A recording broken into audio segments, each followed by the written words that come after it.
Täna on meil au saade sisse juhatada Susanna Aleksandra Veldi looga Sinulgi on oma viis. Susanna on rahvusvaheliselt tuntud džässvokalist, helilooja ja sõnade autor. Ühendkuningriigi juhtiv džässväljaanne Jazzwise valis Eesti muusiku Susanna Aleksandra albumi The Siren üheks möödunud aasta parimaks džässalbumiks. Lisaks džässile on laureatel alustanud startupi Fairmuse, mis on läbipaistev muusika kuulamise platvorm, kus kuulaja raha läheb otse artistile. Saates räägime, kuidas väljastada albumit Jaapanis, milliseid tarkusi jagas talle omal ajal Vaiko Eplik, kuidas muusiku muusika on tema pärand ning toimetuste startupi maailmas.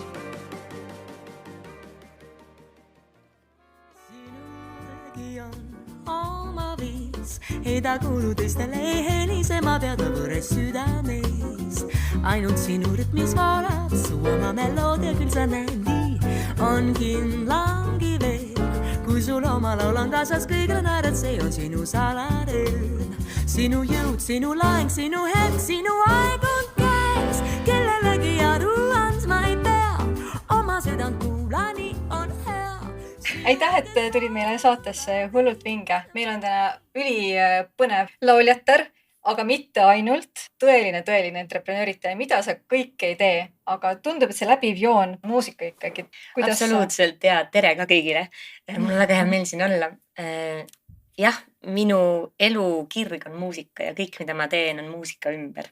Ma olen laulja, ma olen helilooja, sõnade kirjutaja. Ma olen muusika ehk siis eelkõige lauluõpetaja, eelkõige hetkel professionaalsetele lauljatele. Ja lisaks kõigele ma töötan sellises muusikaäpis nagu Fairmus või Fairmus, nagu võib-olla eestlased tahavad öelda. Susanna, kus kohast tuli sinu see kirg muusika vastu? Kas sa mäletad seda hetke tagasi või see tuligi kooridest või kodust kaasa? See tuli kindlasti kodust kaasa, et kooris ma pole kunagi elus laulnud, sellepärast, et minu konkreetne soov, kui ma olin 3, oli saada ooperilauljaks, mis peale minu vanemad ütlesid, aga siis koori ei lähe. Et kui tahad saada soololauljaks, siis koori ei lähe.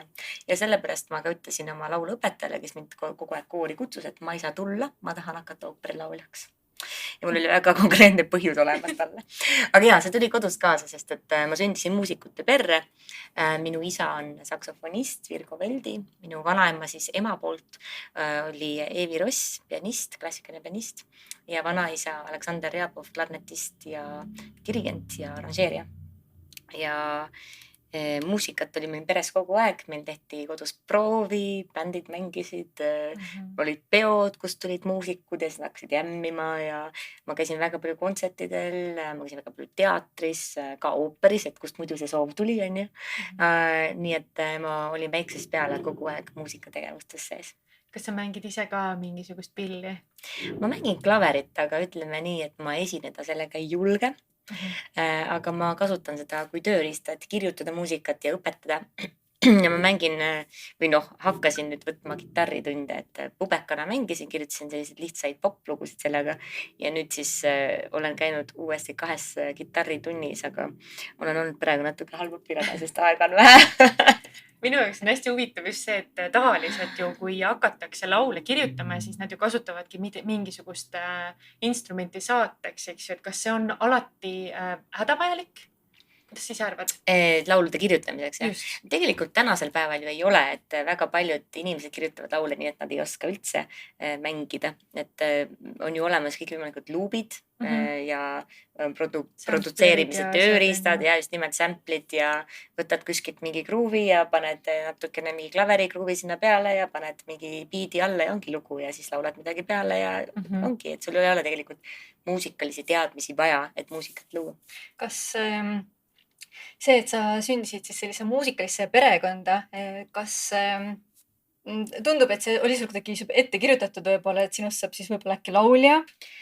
Ma ei mäleta, et ma oleks tahtnud midagi muud teha ma elus kui lauljaks saada, et selles mõttes, et jaa, täiskasvanuna ikka ja suurena, aga lapsest peale ma tahtsin ikkagi lauljaks saada ja tõesti väga tugevalt oli see ooperilaulja fantaasia, mis siis ühel hetkel asendus üleüldise laulja fantaasiaga ja siis võttis džässmuusika nagu selle võimuse. Kui kiirelt? Oi, mul on nii hea küsida seda, sest iga tüdruku võib-olla ma üldse seda, aga iga tüdruku unistus on ikkagi poplauljaks saada. Kas oli sinul ka niimoodi, et sul oli ooper, aga siis kas sa vahetusid mingi äärmusesse ka või? No ikka muidugi ses mõttes, et mulle ikkagi meeldis Britney Spears ja mulle meeldis Spice Girls ja kellel siis ei olnud klassis oma Spice Girlsi bändi, kes te olite muide? Ma olin Gary.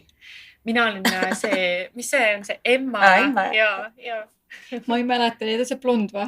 Ja, blond on Emma. Ühesõnaga, ma olin ka, mulle ka, aga ma hoidsin seda väga salaja, sest mulle ja mu ühele klassiõele väga meeldis Spice Girls, aga siis teistele nagu mitte eriti, nii et see oli meie saladus.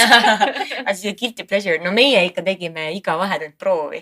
Ja meil oli ka. Ja tantsukavad ja laulukavad. Ja laulukavad. hästi tõsiselt võtsid seda, on ju. Absoluutselt. Nii et ikka see faas oli. Aga kas siis lauljaks sünnitakse pigem või sa ikkagi arvad, et kõik võivad saada lauljateks?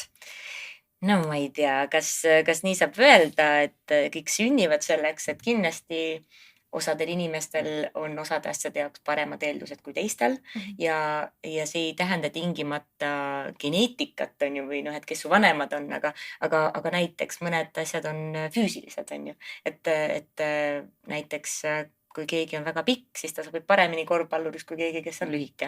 Et tegelikult laulmises on ju samamoodi, et keegi, kellel on näiteks loomu poolest, ma ei tea, kõrge kurgukaar, tal on võib-olla lihtsam laulda kui kellegi, kellel on väga madal.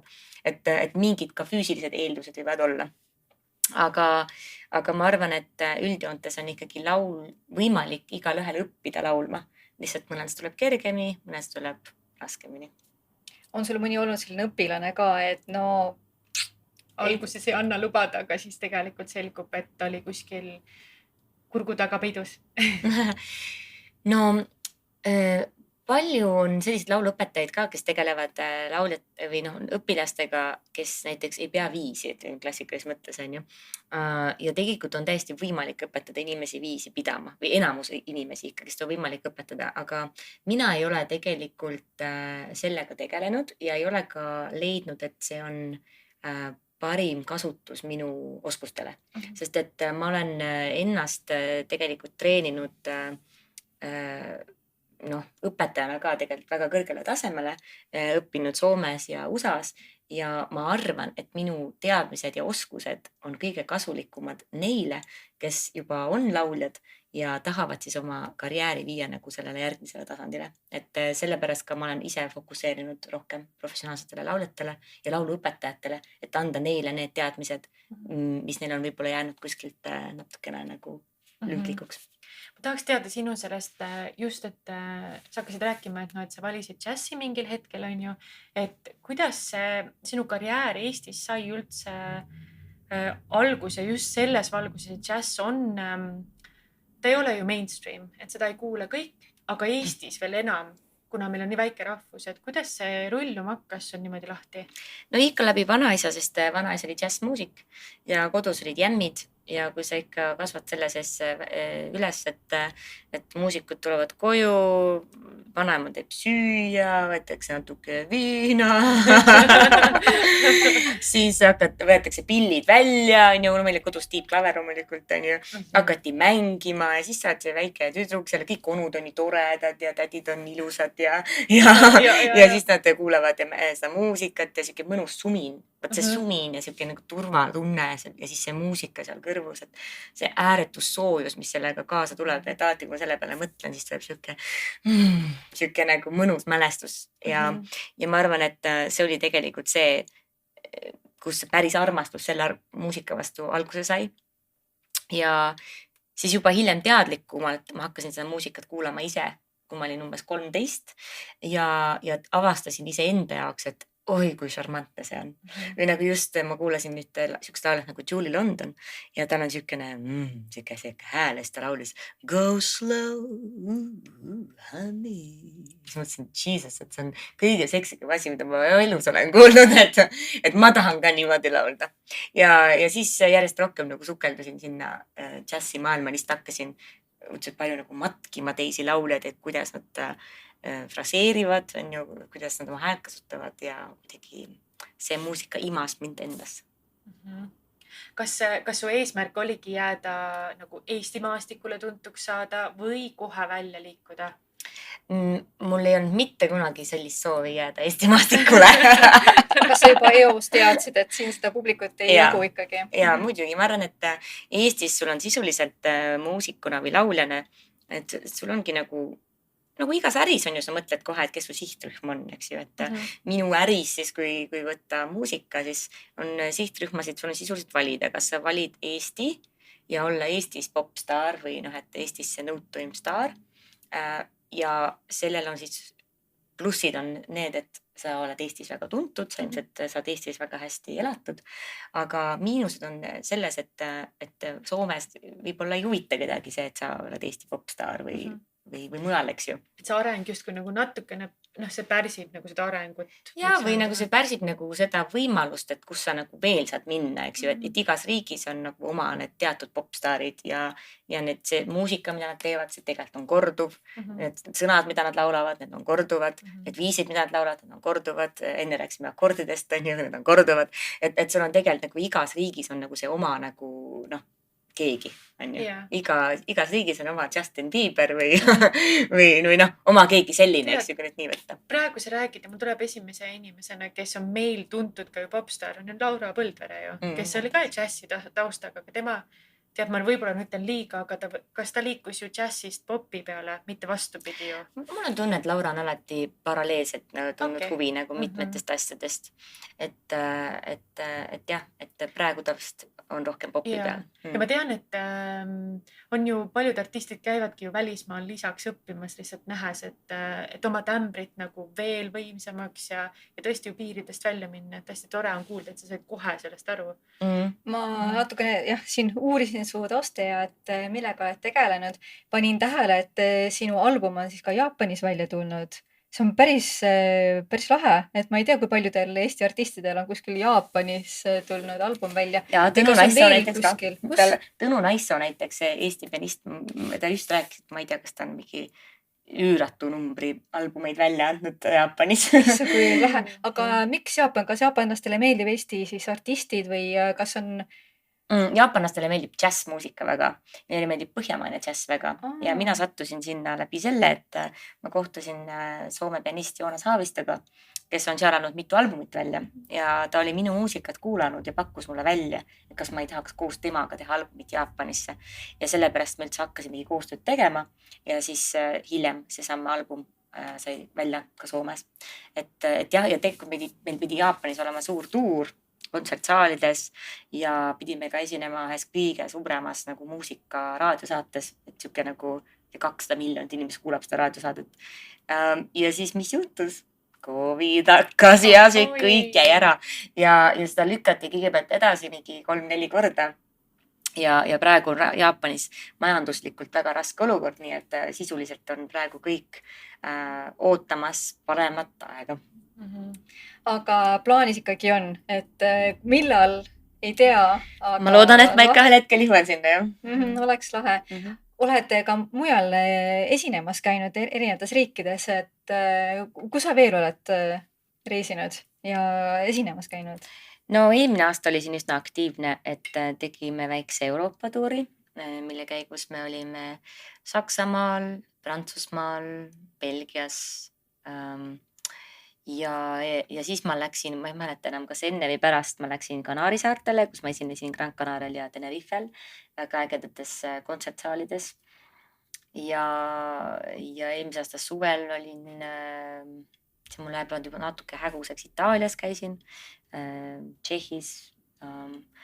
Ja võib-olla kui nii mõelda ka ägedamaid esinemisi, Indias oli väga äge esineda New Delhis. Ja, et ikka on päris olnud. Palju.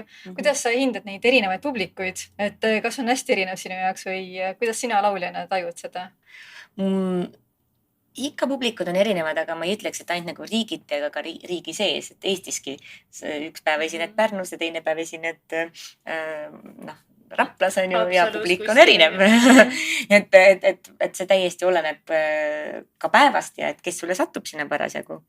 Aga üldiselt näiteks mulle väga-väga meeldinud, tegelikult väga meeldis see Kanaari saarte publik. Nad olid nii ägedad lihtsalt, nad on nii soojad ja vahetud ja nad julgevad kohe välja näidata, kui meeldib. Ja siis pärast tulevad kõik pildistama ja nagu juttu rääkima ja tead õudselt armas ja soe vastuvõtt ja itaallased samamoodi, et kuidagi ma tunnen, et mul endaga klikib. Kui ma mõtlen džässi peale, siis minul on automaatselt kohe Itaalia. Aga mul on üks nagu hästi põnev küsimus, mis mind isiklikult kõnetab. Kas selleks, et olla džässilaulja, kas sa peaksid kõnelema erinevat keeli? Kuna tegelikult, kui ma eksin, paranda mind, kus kohast on džässi juured? No tegelikult päris džässi juured on Ameerikas ja džäss sündis seal Mississippi jõe kallastel, on ju, kus siis omavahel siis segunesid Aafrikast tulnud orjade järeltulijad ja siis erinevad kohalikud inimesed ja tekkis siis erinevad kultuurid ja siis tekkis selline nagu melting pot on ju kultuuride nagu selline segapudru ja seal on kindlasti muusikal on kindlasti palju ühelt poolt Aafrika mõjutusi, teiselt poolt ka võib-olla sellise Euroopa klassikalise muusika mõjutusi ja sealt see on siis alguse saanud. Aga just see, et väljamaa keeles, kas eesti keeles, kuidas ise ütled, millises keeles on sinu jaoks kõige lihtsam või meeldivam laulda? Mulle meeldib üldse eri keeltes laulda, et ütleme, klassikalises mõttes džääs on enamasti ingliskeelne muusika, aga ma ise naudin ka mitte ainult nii-öelda selle vana džässi laulmist, aga ma naudin ka šansoone, ma laulan prantsuse keeles, mulle meeldib hispaaniakeelset muusikat laulda, mulle meeldib portugali keeles laulda bossa novasid, et mulle meeldib igast eri keeltes laulda. Ja kui sina hakkad oma laule kirjutama, siis kas see tuleb millises keeles ja kuidas see loomisprotsess sul hakkab välja nägema? Korra õrnalt puudutasime, et kas sa saadad enda nagu loomingut millegagi või mitte? Loomisprotsess algab kahel võimalusel või kahel variandil. Üks on see, et hakkab peas mingi asi käima, mis võib juhtuda täitsa suvalistel hetkedel, aga tihtipeale, kui ma olen nii-öelda tegevusetult, on ju, või kui on igav. Et sellepärast mulle meeldib näiteks meie trammis sõita või jalutamas käia või jooksmas käia või nii, et ei ole nagu midagi nagu kaasas. Ja siis hakkab siis su mõistus hakkab mõtlema asju välja, et huvitav oleks ja siis tihti seal tekivad mingid muusikalised ideed. Ja võib-olla näiteid sellest, et ükskord läksin jooksma ja mul ei olnud klappe kaasas ja siis pidin omale ise loo välja mõtlema, mille järgi joosta on ja siis terve selle aeg, kui ma jooksin, mõtlesin lugu, siis läksin koju, panin kirja selle loo.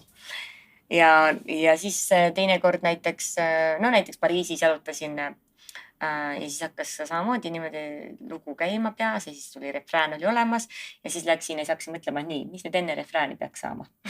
Et hakkasin hoopis nii-öelda lõpust ettepoole kirjutama. Aga jah, ikkagi tekib nagu mingi meloodiline idee ja tihti need sõnad tulevad üsna peatselt järgi. Aga teine variant on see, et kui sul on deadline.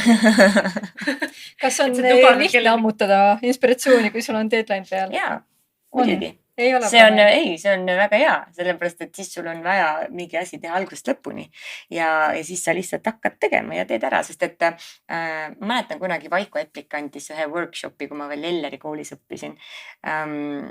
Ja siis tema rääkis sellest, et see on vale, et inimesed ütlevad, et inspiratsioon peab tulema kuskilt, et ei, inspiratsioon tuleb siis, kui sa istud maha, hakkad kirjutama. Ja tegelikult see on õige, see on selline distsipliini on ju. Ja teiselt poolt looming on nagu muskel. Et kui sa hoiad oma muskli aktiivsena, siis ta nagu süttib kiiresti, ütleme niimoodi. Kas võib olla, et ka erinevatel inimestel see toimib erinevalt või pigem ikkagi see on see muskli kasvatamine, nagu sa ütled? Ma arvan, et looming on ikkagi seotud sellise harjumusega luua ja ikkagi selles mõttes sellise muskli kasvatamisega, et me ei räägi tegelikult ju ainult muusikast, on ju. Mõelge nagu ükskõik millest kunstid või kas või lihtsalt ideed. Sul on vaja start-upi ideed, lihtsalt jumala eest hakka mõtlema, on ju. Mõnel ei tule üldse midagi, aga kui sa iga päev näiteks üritad 5 ideed välja mõelda, ma olen üsna kindel, et sa varsti jõuad hea idee peale. et see on see harjutamine ikkagi. See on tegelikult väga eluline soovitus selle, mulle tundub praegu. Meil olid ühed jutustasime siin Gretaga enne elulistel teemadel ja praegu sa räägid muusikast, aga tundub, et otse Rita südamesse. Otse südamesse läks praegu, et pani mõtlema. Aga see, kui sa kuulad teisi inimesi, kas nemad ka siis ikkagi mõjutavad selles mõttes, et su loomingul on kindlasti ka mingisugune oma signatuur vaikimiseks ju all. Et kui palju sa jõuad enam ise kuulata, et kui sa räägid, et sul on nii palju ettevõtmisi ju, kool ja muusikaline karjäär ja äriline karjäär, eks ju. Et kas ise muusikat ka veel kuulad? Hea küsimus. Kuulan, aga vähem. Kindlasti kõvasti vähem kui vanasti. Ja nüüd eks ma kuulan ka muusikat nagu natuke teistel eesmärkidel, et ongi üks eesmärk kindlasti on inspireeruda ja leida nagu seda miskit, et mis mind kõnetab ja siis sealt kuidagi saada ideid. Et see on kindlasti üks asi. Teine asi on muidugi see, kui trennis käid, aga ma kuulan palju podcast'e ka. nii et oleneb, mida ma lähen otsima. Ja samas muidugi oma töö pärast ma kuulan ka, nii et Fairmuses ma kuulan palju Eesti muusikat ja olen esimest korda tegelikult oma elus saanud teada, kui palju ägedat muusikat Eestis tehakse. Kas kuulad ka mainstream muusikat või see on sinu jaoks täitsa selline no-go koht praegu? Jaa, pigem see jah. Ja see ei ole üldse sellepärast, et ma tahaks mingit muusikat halvustada, aga et oleneb, mis me mainstream jälle paigutame, et kui on siuke mingi mõnus, ma ei tea, rocki või mingi selline muusika, siis mul ei ole mitte midagi selle vastu. Aga näiteks kui kuskil poes mängib mingisugune hull tümakas, siis ma tunnen, kuidas mul hakkab füüsiliselt halb. Et päriselt mul läheb süda pahaks ja siis ma pean ruttu sealt välja minema. Ma käin tennist mängimas ja siis seal tennisehallis duširuumis või seal mängitakse sellist ilget tümakat ja siis ma alati mõtlen, et see on ilmselt selleks, et elektrit säästa, et keegi jumalast sauna ei läheks. Ei tunneks lõõgastada. Ja just, et ma alati imestan ka, kui kuskil poes või kohvikus pannakse siuke muusika mängima, et kas te tõesti nagu tahate, et inimesed läheks ära või et mul nagu shopates tekiks ärevus. Et ma ei tea. Ma ei praegu veidi mõtlema ka selle peale, et jazzmuusika, et kuidas sa kirjeldad seda džassi kuulajat, et kes kuulab džassi? Sest et see on nagu tõsi, et ega nagu mainstreamist et tänapäeval ei ole. Vanasti, mulle tundub, vanasti tal oli palju suurem kõlapind, aga praegu on mindud üle lihtsalt sellise nagu, sellise muusika peale kahjuks üle nagu seal ostukeskustes lastakse kahjuks.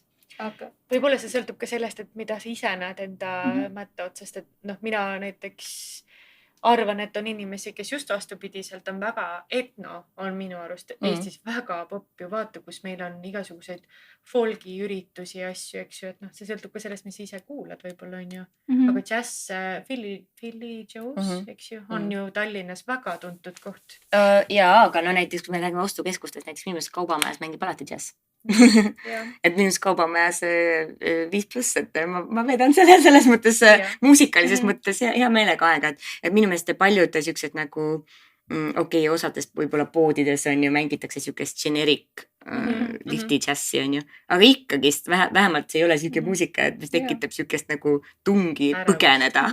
Ja just on ju. No tegelikult sa oskadki kõige parem, ma arvan, et võib-olla siis hinnata just, et et kui palju kuulatakse džassi näiteks tänapäeval ja kes on põhiliselt siis džassi kuulaja, on tal mingisugune karakteristikad sinu meelest või ei ole? Ja no ma lähen ühe sammu tagasi, et üks asi on jah see, et palju džassi kuulatakse, et tead, mul on siuke tunne, et kui ma võrdlen näiteks eri riike Eestiga ja palju nagu džassi nagu eksponeeritakse, siis mulle tõesti tundub, et Eestis nagu džassi eksponeeritakse väga vähe. Ja see on nagu, ja tegelikult see on uudselt kurb, et näiteks ma ei tea kedagi näiteks, kes oleks kuskil kohvikus, kus näiteks mängiks jazzbänd ja ma ei räägi praegu mingisugusest keerulisest, ma ei tea, sellisest avangard muusikast. Aga näiteks kui kuskil mängib ja siuke Frank Sinatra like jazz, et siis keegi ütleks, et jube nõme. Et pange ära on ju, või mängib live bänd, et keegi nagu ei arvaks, et see on päris mõnus. Et kui inimene puutub sellega kokku, näiteks Soomes on seda palju rohkem, et mingisugustes suvalistes kohvikutes mängib siukene väike live bänd või nagu ka sellist muusikat nagu mängitakse rohkem. Ja siis inimesed puutuvad sellega kokku ja neil on meeldiv kogemus ja võib-olla isegi kunagi lähevad kontserdile. Nüüd mulle tundub, et Eestis ka näiteks, kui vaatame festivale, ma ei tea, mingisugused intsikurmud või võnked on ju, jumala ägedad festivalid on ju, aga miks ühtegi džässbändi ei võeta? Et see on nagu, et jumala eest on ju. Või noh, et ma muidugi ei tea, kas nad tegelikult suhtuvad, et kui keegi kuulab, siis sorry, kui oli ebaõiglane, aga põhimõtteliselt on ju, et me kuidagi nagu eos välistame džässi, et liiga keeruline. Kus sa tead? Kas sa oled seda tajunud enda peal siis, et oled kuskile pakkunud, aga siis sulle öeldakse, et see umbes ei ole meie repertuaaris? No jah, seda on juhtunud nagu mingites telesaadetes näiteks, et kui ikkagi öeldakse umbes, et okei, aga noh, et tee siis ikkagi midagi nagu, on ju. No nagu ma olekski jube siuke keerulise muusika inimene, ma tegelikult ei ole, on ju.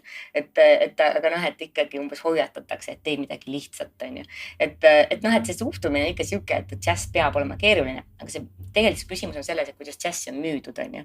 Et džässi on natuke nagu müüdud läbi selle, võib-olla on eksponeeritud rohkem seda keerulist, mis siis tavainimesest tekitab siukse kohutava nagu hirmu. Nagu ekstsentriline liiga palju, vaata, et on nagu ma ei saa aru, mis mu peas toimub, kui ma kuulan teda, vaata, et tal ei ole siukest, noh, ta võib ka väga ju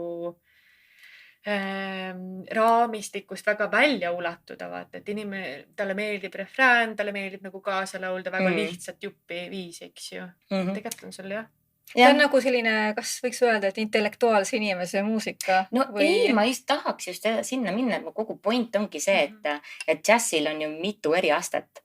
Et tegelikult ja see probleem ongi selles, et kui eksponeeritakse näiteks sellist külge džässist või siis juba sellist, mis ei ole enam üldse džäss, et pigem siuke nagu tänapäeva contemporary classical music on ju, siis ja pannakse sellele džässi nagu silt peale, siis inimene, kes esimest korda kuulab, mõtleb, et mis asi see on ja tal tekib hirm. Ja tegelikult aru saamata, et ju noh, ongi Frank Sinatra on ka džäss on ju. Ja see ongi võib-olla puhtam džäss selles mõttes.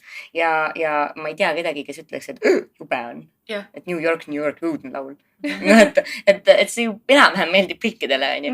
Et see ongi see, kuidas sa seda paketeerid, kuidas sa eksponeerid ja mis on inimese esimene kokkupuude või kogemus sellega. Ja sellepärast, kui ma oleks nagu, ütleme, džässi turundaja, siis ma turundaksin seda siis selliselt, et inimesed puutuksid kokku nagu džässmuusikaga õiges järjekorras. Et nüüd bit by bit. Aga mis see õige järjekord on? Lihtsamast keerulisema poole, mitte teistpidi.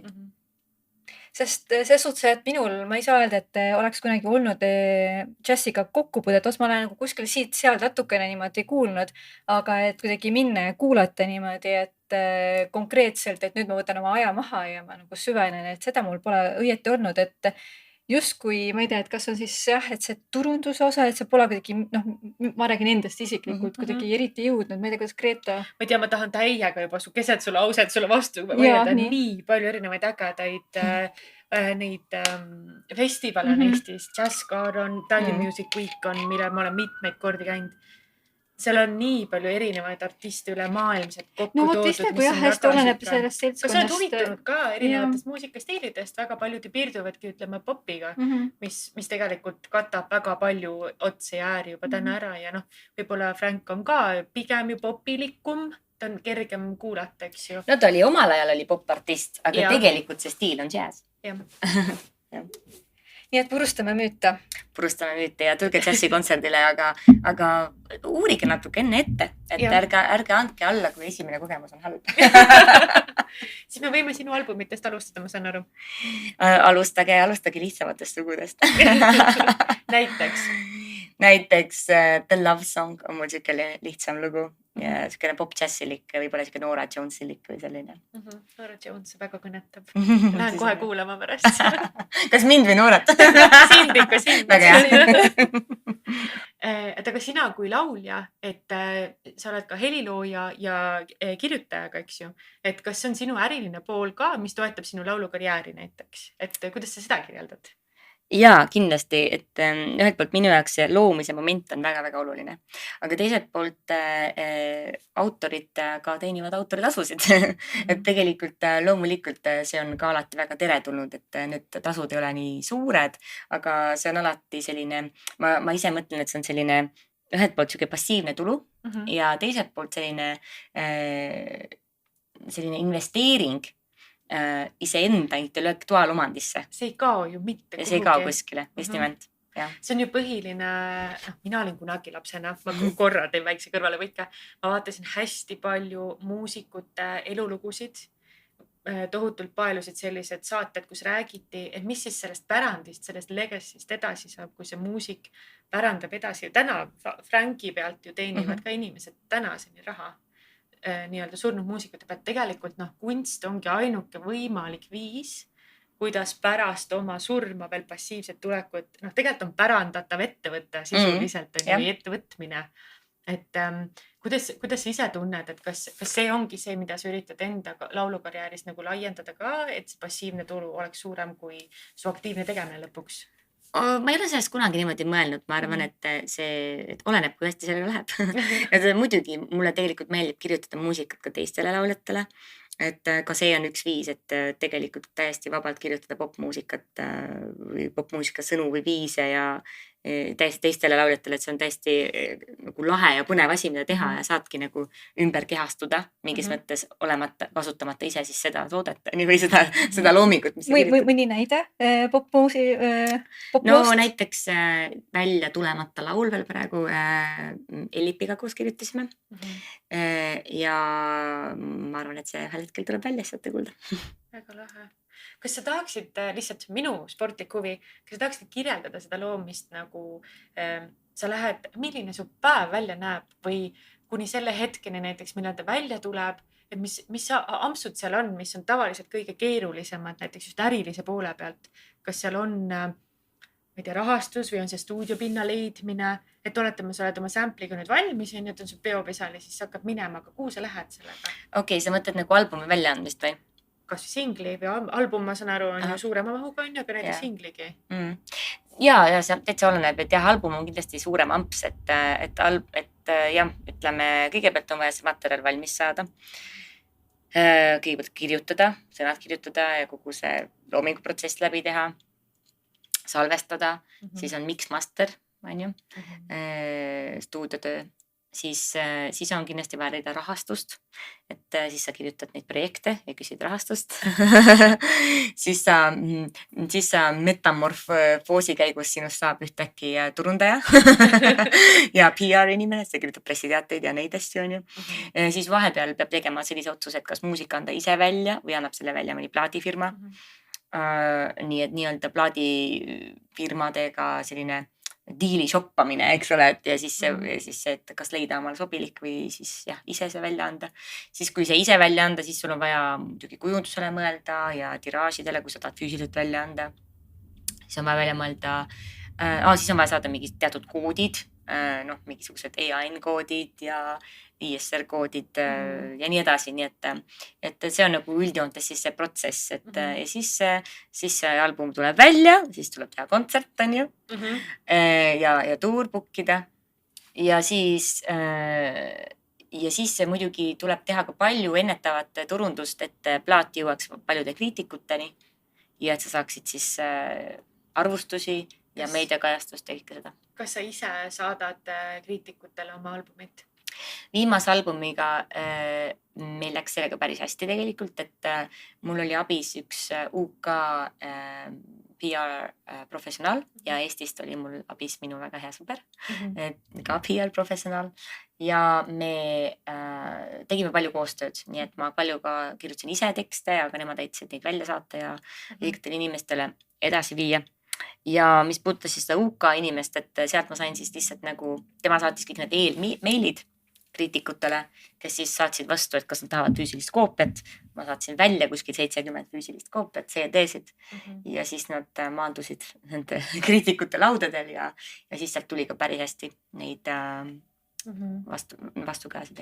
Kui lihtne või pigem võib-olla siis ma ei tea, äkki keeruline või eks võid ise iseloomustada seda protsessi, on saada lauljaks, kellel tulevad need plaadifirmad siis kaasa läbi lüüa lauljana, et loomulikult paljudel on see unistus, et saada lauljaks, et kuidas sa tegid selle ära, et sa said džässilauljaks?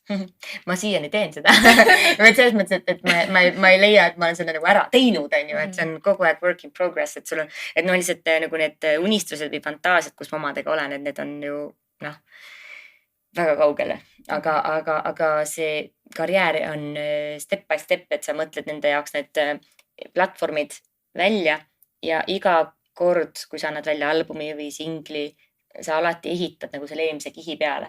Et noh, et üsna harva juhtub nii, et sa 0-100 saad grammi näiteks. Et see on niisugune nagu tee, mida sa ehitad ülespoole.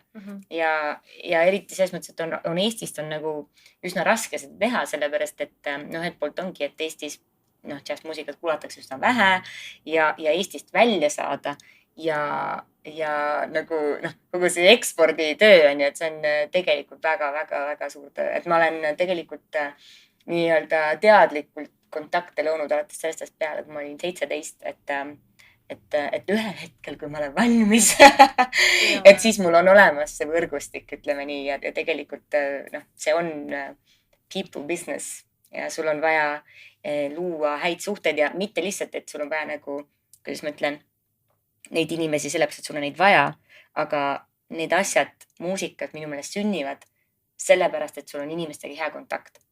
Ja see on ka midagi, mis mul läks tegelikult mõni aasta aega, et aru saada, et sama palju, kui mina otsin kontakte, sest tegelikult keegi otsid mind. Et ka siuke nagu enda väärtustamine sinna juurde. Ja tegelikult, kui keegi on ikka ilge, vabandust, douchebag, siis ma tõenäoliselt ei taha temaga tööd teha. Ja sealt ei tule niikuinii midagi. Ehk siis, et tegelikult ju ka mina otsin häid inimesi. Ehk siis, et ei ole vaja üritada meeldida kellele see ei meeldi, sest et tõenäoliselt ta ei meeldi sulle ka. See on jumala okei. Ja inimesed, kellega sa klapid ja need on need inimesed, kellega sa tegelikult tahadki koostööd teha.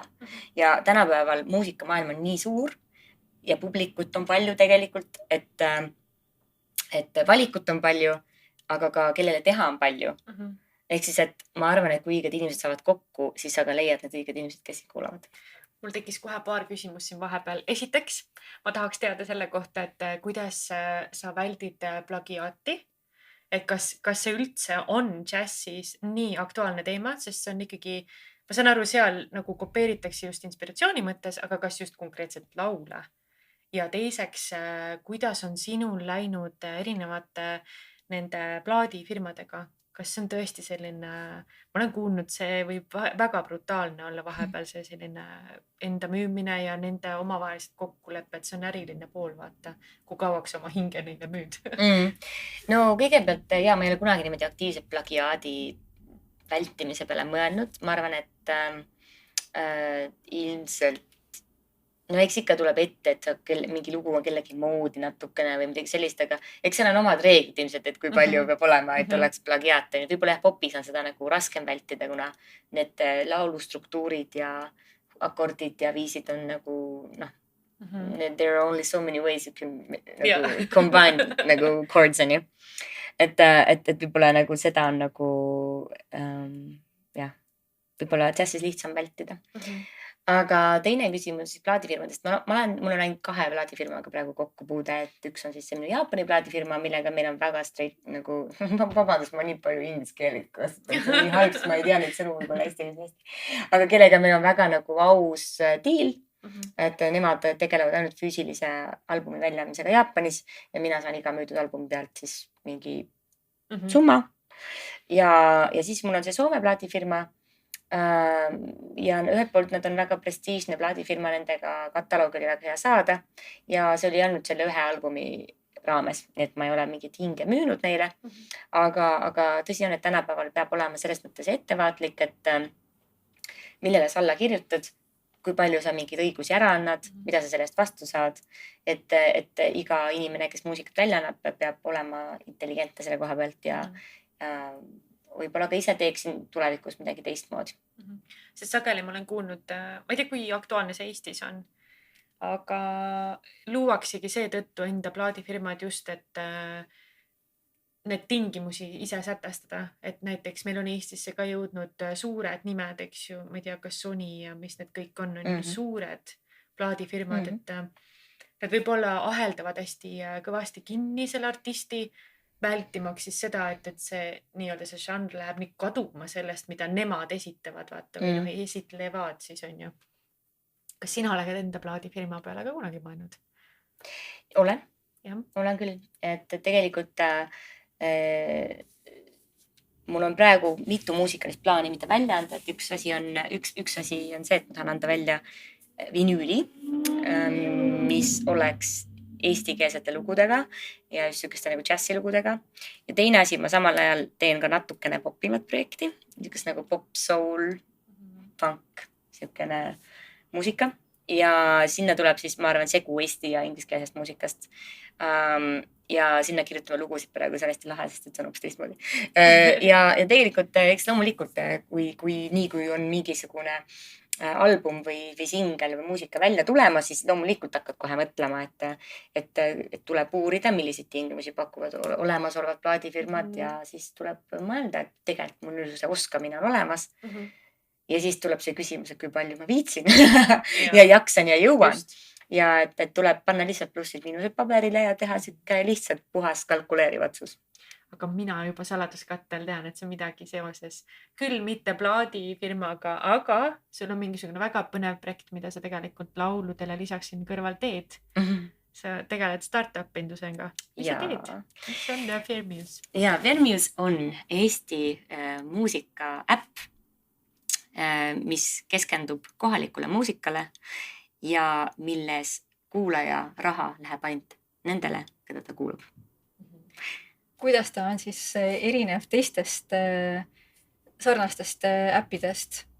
Põhivärk ongi see, et me keskendume kohalikule muusikale.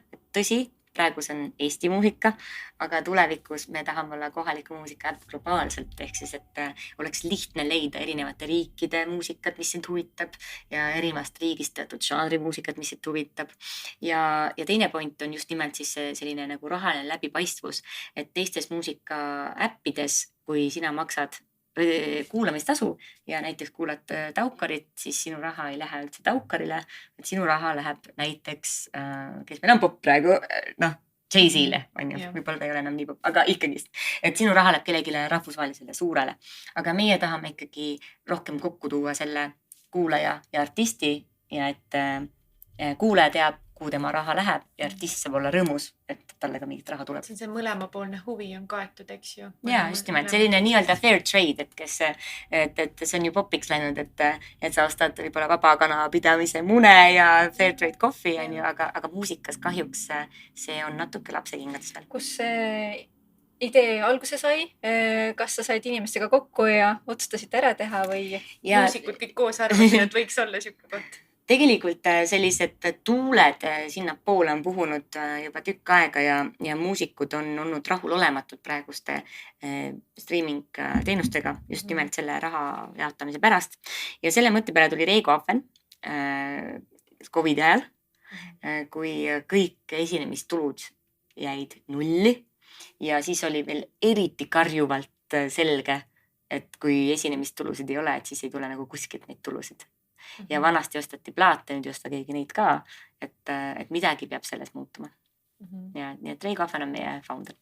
See on hästi põnev. Ma ei ole kunagi seda, ma tean, kui suured haid liigutavad mingisuguseid, nad saavad ju väga ka nagu ära keelustada mingisuguseid artiste näiteks või artisti ise saab boikoteerida mingite äppide suhtes, et kuidas teie olete mõelnud seda, et artistile oleks see nagu inglise keeles tahab mul ka tunna appealing, et ta nagu on huvitatud sellest, et ma tahan, et minu kuulajaskond oleks väga huvitatud just mulle seda raha. No võib-olla mis meie puhul on teistmoodi on see, et meie äppi muusika laadimine on tasuta ja seda saab teha otse ilma kolmandate osapoolteta. Aga näiteks, kui seda võib-olla kuulajad ei tea, et kui artist läheb oma muusika teistesse platvormidesse, siis selleks, et üks album üles laadida, sa maksad kuskil $20–40 või sa maksad $10 aastas. Aga näiteks sa pead saama umbes 1 miljon kuulamist, et teenida 1000 €. Ehk siis, et on nagu tavaline selline väiksem artist, võib-olla teenib siin 10 aasta jooksul võib-olla see $20 tagasi. Nii et tegelikult muusikud enam maksavad peale, et nende muusika seal üleval oleks. Väga huvitav, siis järelikult need suured platvormid, ütleme, nad on selles mõttes, nad on artistisõbralikud ja nad saavad kõlapinda sealt. Et jah, mind on nagu võimalik leida kuskilt ja siis nad nagu suunavad enda selle tugevuse just kontsentritele. Aga nagu sa ütlesid ka, et COVID ju tegelikult selgelt näitas, et siis ta võib ju järsult ära kukkuda ja siis ühed magnaadid panevad niimoodi lihtsalt kõhu alla kraabivad seda selle artisti töö ja vaeva, eks ju. Et kuidas sa ise näed, et kuidas kontserditega üldse on, kas nagu kuidagi see Fair Muse'i ja kontserdi nagu omavaheline nagu, kas see võiks ka olla näiteks turundusplatvorm nendele artistidele? Ja me oleme palju mõelnud sellest, et me ei taha luua ainult streamingut, vaid me tahame luua sellist suuremat muusika äppi, mis toob kuulajad ja artistid üksteisele lähemale. Et loomulikult startupid peavad mõtlema pikka plaani ja mis me oleme kõik 5 ja 10 aasta pärast ja nii edasi, nii et me oleme palju mõelnud lisakihtidele. Et just nimelt, et ka kohaliku muusika äpp ka selles mõttes, et sa leiad kergesti üritusi üles või et siin kuuled mingit artisti ja sa näed, kui ta tuleb kontsert ja nii edasi, et luua nagu mõlemapoolselt parem kogemus, aga sinna me alles jõuame, nii et praegu üks samm korraga ja samm 1 on siis just nimelt teha valmis selline hea kuulamisäpp, kus siis see rahaline suhe on selline aus ja läbipaistev. Päris lahe ka, praegu taustal mõtlen, et oled laulmisega tegelenud, helilooja ja nüüd oled äpis, et tegelikult väga suur muudatus kuidagi sinu tegemistes ka, et kas sa ise tajud seda ka või see oli tõesti kuidagi loogiline samm sinu jaoks, et nüüd hakata seal toimetama, et seal on natukene teine energia, seal on võib-olla siis tehnilisi asju vaja rohkem võib-olla ka vahepeal lahendada, et ei ole puhas selline võib-olla looming, et Õnneks meil on tehniliste asjade jaoks ikkagi eraldi inimesed, et mina olen see inimeste inimene rohkem ja suhtleja inimene ja võib-olla selline algataja mingis mõttes, et mulle meeldib ka tegelikult startup-induses luua, välja mõelda asju, et teise nurga alt loomine siis praegu sinu jaoks. Minu meelest startup-indus on äärmiselt loov. Nii lahe. Mis tahtsin öelda, et võib-olla sina tead ka rohkem neid köögipoolseid seiku, vaata, et artistina ise tuua. Mulle hullult meeldis kunagi mingisugune ütelus investorajakirjas, et sa võid ju startupi teha, aga sul on turundajat ikka vaja. Et ärge arvake kunagi, et need startup-indused on ka ainult sellised tüübid, kes kodeerivad kogu aeg ja püüavad ennast müüa, eks ju, et sinna on ka inimese seda aspekti on vahele vaja. Võib-olla sinu tugevus ongi see, et sa oled artist samaaegselt paralleelselt, et sa suudad seda nagu kokku tuua. Ja ma arvan, et meie meeskond on õudselt äge just sellepärast, et meil on just neid muusikainimesi, aga meil on ka tehnilise poole startup inimesi ja tegelikult ka meie muusikainimesed on väga mitmekülgselt andekad, ütleme niimoodi, et ka meil turundus teeb tegelikult Ellip või Pillerin Karro. Millised on Fair Muse'i tuleviku mõtted enda piire näiteks laiendada? Et praegu sa ütled, et olete Eestis ja plaanite jääda aasta lõpuni Eestisse, eks ju, et kui kaugele ja kui kõrgele? Hea küsimus. Tegelikult selle Eestis olemise aasta eesmärk on koguda võimalikult palju infot, kuidas jõuda kuulajani, kes on meie kuulaja, kes on see, kellele me seda äppi tegelikult teeme ja leida see võti, kuidas minna väljapoole. Et siin üks võimalus on loomulikult minna turg per turg, ehk siis riik per riik, aga on teisi võimalusi, et minna läbi kogukondade, et näiteks kui on väga tugev näiteks folgi või etno kogukond, et miks mitte minna läbi žanri ja olla näiteks number 1 etnoäpp maailmas, eks ju. Et neid võimalusi on palju ja tegelikult need võimalused tuleb kõik läbi analüüsida ja teha vastavalt sellele siis otsuseid. Ma pean ütlema, et Eesti kuulaja on üsna hea koht, minu isiklik arvamus, kus alustada, sest me oleme esiteks väga hinnatundlikud ja väga kriitilised. Väga skeptilised ka. Et võib-olla selles mõttes on hea kõik need ämbrid läbi kolistada, et kui on mingid tagasihoidlikumad riigid või rahvused, kuidas nendega siis? Ma ise tunnen ka, et Eesti on suurepärane turg testimiseks ja õppimiseks ja just nimelt see, et eestlased on nii skeptilised ja siis sa saad juba igalt poolt seda, et mis sa teed sükst asja või et seda tuleb nagu igalt poolt, et siis sa oled juba nii karastunud, et kui sa lähed järgmisele turule, kusjuures jube naljakas ongi see, et kui ma räägin ameeriklastele, et me teeme sükest asja, näiteks muusikutele, siis nad kõik ütlevad, et lõpuks ometi. Minu esimene reaktsioon oli ka, et lõpuks ometi keegi tegeleb sükse asjaga. Aga kui Eestis räägid kellelegi, siis on, et nagu seda juba on juba teised olemas. Kui te olete juba unistanud ka suuremalt, et mis oleks siis see järgmine riik, mille te võtaksite sihikule, kas olekski siis Ameerika või kuidas te tahaksite Tegelikult, liikuda? kuna me keskendume just sellele kohalikule muusikale, siis ja ingliskeelset muusikat on jube palju igal pool, siis ma ei saa praegu riiki öelda, aga ma ütleks, et me keskendume mitte ingliskeelsetele riikidele. Kas ma küll natukene lähen kaugemale sellest teemast, aga ütleme, Fermius on peamiselt ju ikkagi ma ikka luupin selle sama mõtte otsas veel, et sa loed oma muusika, mina saan sind kuulata, mina toetan, sina saad oma selle artistliku poole saad siis nagu kuhugi jagada. Aga mis sa ise arvad, kas pigem liigutakse nagu online kuulamise peale või ikkagi tahetakse näha ja katsuda ja kaasa laulda selle artistiga ka? Ma arvan, et mõlemat, aga ma kardan, et sellist nagu mingi CD-de ostmist ei tule tegelikult tagasi, et võib-olla siin mõni fanatt ostab CD või ma ei tea, kasseti või vinüüli ja vinüül on natuke popim praegu, eks ju. Aga ma arvan, et põhivormideks jäävad ikkagi laivid ja streaming ja ma arvan, et üks ei välista teist, et toetavad üksteist, et ikka, kui sa ju striimid midagi ägedat ja leiad, siis sa lähed kontserdile ja vastupidi, eks ju, et kontsertilt saad hea elamuse, lähed koju ja striimid pärast. Et kindlasti need kaks, ma arvan, toetavad üksteist, mitte ei bloki üksteist. Shazamid või midagi sellist ka on ju. Oled kontserdid, kuulad nii hea artist, aga vahest jääbki nagu mingisugune infokild jääb nagu kõrva vahel puudu ja siis ongi väga hea võimalus on ju. Mina tahaks küsida seda veel, et kas sa oled ka mõelnud, kuna sa tegeled sellise asjaga nagu, sa saate alguses rääkisid ka, et sa oled ka laulu siis õpetaja, eks ju, et sa õpetad lauljaid siis veel professionaalsemalt laulma. Kas sellisele mõttele võiks ka olla näiteks äpp? Ja sellisele mõttele on juba minu meelest äppe, et tegelikult üks täitsa isegi, ma kohe ütlen teile, mis selle nimi on.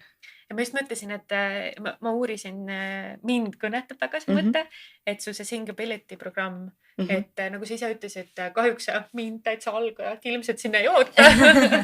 aga just, et see mõte, et kuskilt alustada ja siis minna edasi professionaali juurde, et vahetut kontakti saada, et võib-olla neid harjutusi ma suudaks kodus ise teha, on ju. Et ma tean, et see võib küll ka ohtlik olla, et sa kurnad oma häälepaelad just valesti ära. Ja kummas aspektis, ma arvan, ongi hea küsida. Kummas aspektis sa arvad, et oleks hea minna kõigepealt laulu seadesse, kas on siis enne või hiljem või kogu aeg? Nii, siin küsimused tuleb mitu korda, siis kõigepealt ma räägin, see äpp on Vocal Image, et siin oli siuke, et ma korra proovisin neid ise ka, need on päris lõbusad, et siin sai erinevaid asju harjutada ja siis ta kuulab sind ja siis analüüsib ja annab su tagasisidet ja ta õpetab ka kõne läbi selle, mida ta siis nii-öelda, ma ei tea, kas siis AI läbi või midagi analüüsib. Minul oli väga demotiveeriv, ma paar aastat tagasi siis proovisin ja ma panin kõikide nootidega täiesti mööda. Uuesti mulle see? Vocal Image ja siis ma testisin ja siis ma tegin ise nalja siin, et siin on niimoodi, et sa võid rääkida ja siis ta ütleb sulle, mis staari moodi sa kõlad. Ja siis ma muutsin oma häält siis niisama. Ja siis küll ma olin üks ja teine ja kolmas ja viies ja ühesõnaga mu oma tavaline hääl pidi olema nagu Sharon Stone. I'll take that. No, aga hea õppimine, et ma arvan, et õpetaja kohalolu on ikkagi väga-väga oluline, et kindlasti alguses eriti, sellepärast et see on tõsi, et kui sa hakkad valede harjumustega õppima, siis see on ju nagu iga füüsilise tegemisega, et kui sa lähed jõusaali ja võtad kangi kätte, pole kunagi elus õppinud, kuidas seda teha, siis mis juhtub? Võid viga teha endale, on ju. Et laulmisega tegelikult samamoodi, kuna laulmine on ju füüsiline, see on lihastöö. Kui sa kasutad lihaseid valesti, siis sul võib tekkida vigastus. Ja mida rohkem sa neid valesid kordusid teed, seda rohkem sa tekitad omale halba harjumust, kui sa kogu aeg käid küürus, siis sa tekitad oma harjumuse käia küürus. Et see on täpselt nii lihtne. Ehk siis kindlasti õpetaja juures tasuks käia. Aga see ei tähenda, et mingisugused videokursused või YouTube ei oleks hea koht, kust vaadata, aga kindlasti see peaks siis käima nagu niimoodi, et noh, kasvõi, et vaatad midagi, teed järgi ja siis ütled õpetajale, kuule, ma leidsin siukse asja, et vaata. Ja siis sa näitad ette õpetajale ja võib-olla ei peagi iga nädal tunnis käima, aga võib-olla käid üle nädala või võib-olla käid kord kuus, et õpetaja saab ikkagi nagu silma peal hoida. Et sul oleks võib-olla jah see pidev punkt, et kombineerida. Yeah, võib-olla oleks just hea. Just. Ja tegelikult ma olen mõelnud ka ise oma õpikut teha, nii et aga see võib-olla tuleb natuke rohkem džässi ja tehnika pihta, aga see ei tähenda, et neid tehnikad ei saaks kasutada ka mujal stiilis. Küsiks veel juurde, et ka sinu tulevikuplaanid, kuidas sa ise näed, kas sa jääd džässile näiteks ka täiesti lojaalseks, kas sa näed elu lõpuni, et sa oled džässilaulja või kuidas sa tajud, on sul nagu mingisuguseid selliseid visioone enda 5 aasta pärast või 10 aasta pärast? No, kus sa oled ja mis sa laulad? No ma jään selles mõttes džässile truuks, et ma arvan, et džäss ei kao maailmas kuskile. Et lihtsalt teisi asju võib kõrvale tulla, et nagu ma rääkisingi, et ma hakkasin uut projekti tegema, mis on rohkem soul, funk, siuke 70-ndate, 80-ndate sinnapoole muusika ja tegelikult mul on see guilty pleasure on nagu muusikalid. Et ma õppisin muusikateatrit Soomes ja mulle tegelikult väga meeldiks mõnes muusikalis olla.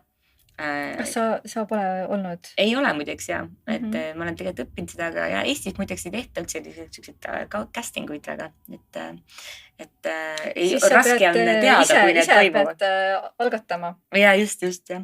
Aga jah, vaatab, et millal selleni veel jõuab. Sul on projekte praegu küll, aga... Projekte on palju, aga ei, noh kindlasti, mis ma olen küll mõelnud, et ma tahan võtta nagu konkreetsemalt ette teatud turud, ütleme nii.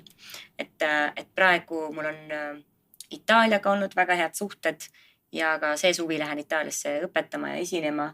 Nii et mul on üks soov küll saada Itaaliaga veel paremad suhted ja käia seal rohkem esinemas ja rohkem Itaalia muusikutega koostööd teha. Kuidas nendega koostöö tegemine on olnud? Kui palju sul seda kogemust on? Molto bello. Väga tore. Natukene siis võib olla sellist... Temperamendi erinevust sa mõtled nagu või üldse kas igast nagu võib-olla...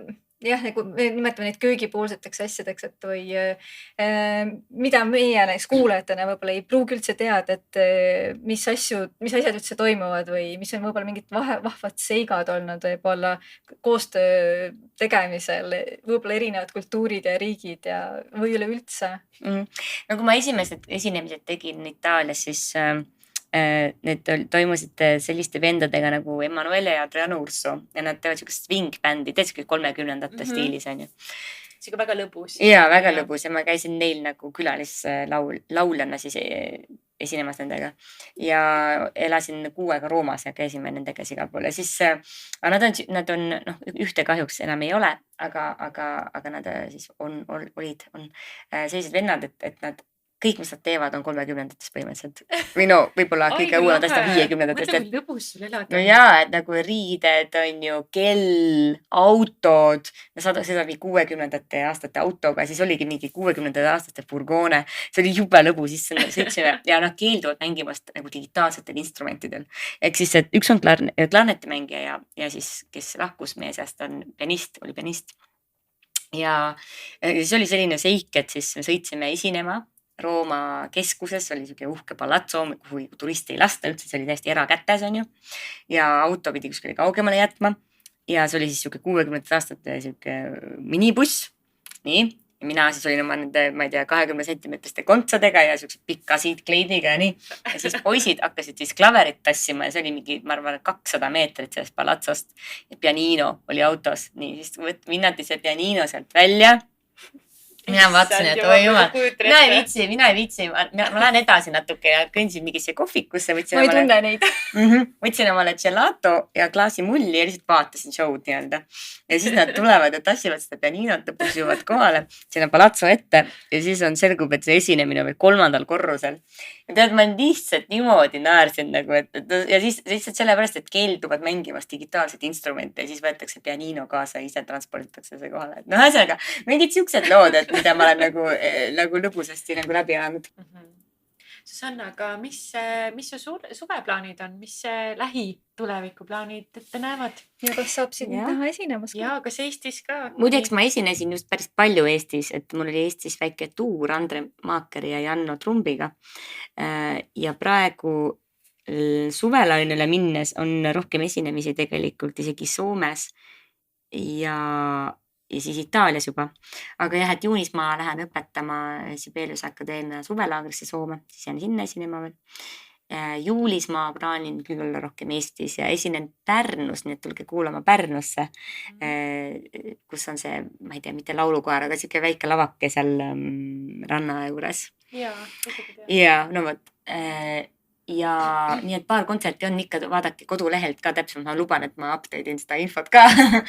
Ja augustis ma siis juba esinen Itaalias ja enne seda muideks minu koduküla, ütleme, suvila koht on Leesi või Leesi ümbruses ja Leesi poe juures me teeme Itaalia õhtu, kus tuleb väga lõbus Itaalia muusikakontsert, nii et võite juba sinna otsida pileteid. See on 5. august. 5. august. Ja, nii et ma arvan, see tuleb väga lõbus ja just, et sealt siis saab Itaalia muusikat mängida, sealt ma siis põhimõtteliselt lendanud Itaalias. Jäätist ja mulli ja kõike saab ka. Saab jäätist ja mulli, jah, luban. Super, suurepärane. Ma olen Kuusalus elanud ja ma tean väga hästi, kus Leesi on. No võtta Leesi pood on kogukonnapood, mis on nii ilusasti korda tehtud ja kuna Leesi külas elab üks Liviko väga hea töötaja, siis meil on Leesi poes väga hea šampanja valik ja mulli valik üldse. Nii et mõtlen, Leesi pood on kõige parema veinivalikuga külapood, mida ma olen üldse valus kunagi näinud. Inside info. Jaa, täpselt. Kuule, aga Susanna, suur tänu, et sa tulid ja võtsid oma tihedast ajagraafikust meile sellise tunnikese, et jutustada, kuidas sa teed ja mida sa teed ja miks sa seda teed. Ja kuidas teed. Ja hästi palju edu, eriti Fair Music'a. Aitäh teile. Ja tõmmake alla ja proovige järgi. Ja, nii et lähme Eesti muusikat praegu sinna kuulama, ma saan aru. Ja, kuulake, vaadake, kas leiate oma lemmikud üles. Ülivinge. Aitäh, et tulid. Oli tõesti hästi lahe jutustamine. Aitäh teile, väga tore oli. Järgmiste kuulamisteni. Ciao.